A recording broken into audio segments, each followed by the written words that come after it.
Magandang araw mga kabayan at kadepensa, may ibabahagi na naman ako sa inyo. Dahil ngayong araw na ito ay pag-uusapan tayong tungkol sa ating depensa. Gaano na nga ba kalakas ang ating Navy pagdating ng 2028? Pero bago tayo magpatuloy, huwag mo muna kalimutan mag-like, share, and subscribe.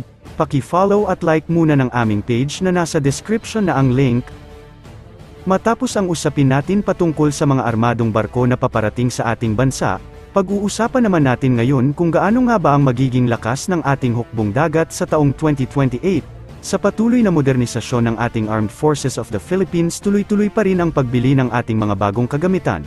Kaya hindi malabong madagdagan pa nga ang bilang at puwersa ng ating hukbong dagat pagdating ng 2028. Sa aking pagsasaliksik, kapag nakumpleto na ng ating Navy ang mga binili nating mga barko sa ibang bansa, ay tataas ang ating lakas pagdating sa ranggo sa buong mundo ng mga Navy. Dahil mas lalawak ang ating kapasidad sa mga gawaing pandagat at mas may kakayahan na ang ating Navy na maaksyonan ang mga kakulangan natin sa pagpapatrolya ngayon. Ang ating Philippine Navy ay may tinatawag na Offshore Combat Force kung saan kasama sa mga ito ang mga barkong pandigma natin at iba pang armadong barko na ginagamit sa pagpapatrolya. Sa taon na 2028, ang ating Navy ay magkakaroon na ng kabuoang 18 na armadong mga barko na nagpapatrolya at nasa ilalim ng Offshore Combat Force ng ating Navy. Sa 18 na barkong ito ay kasama na dito ang mga frigates, corvette, at patrol vessel ng ating Navy. Dahil sa taong 2028 ay makukumpleto na natin ang mga binili nating mga barkong pandigma mula sa ibang bansa. Sa kabuoang bilang na ito ay may 12 na tayong offshore patrol vessel na mahahawakan ng ating Navy sa taon na 2028. Mayroon na rin tayong 4 na corvettes, at 2 frigates pa na ngayon ay hawak na natin. Sa bilang na ito ng ating mga barko sa ilalim ng Offshore Combat Force ay imposibleng hindi pa madagdagan ito, dahil hanggang ngayon ay gumugulong pa rin ang AFP Modernization Program.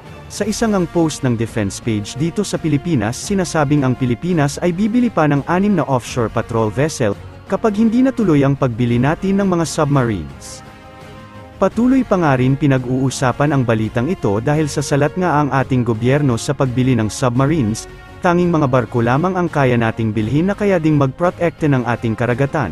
Kapag nakabili naman tayo ng submarines, ilalagay rin ito sa ilalim ng Offshore Combat Force ng ating Philippine Navy.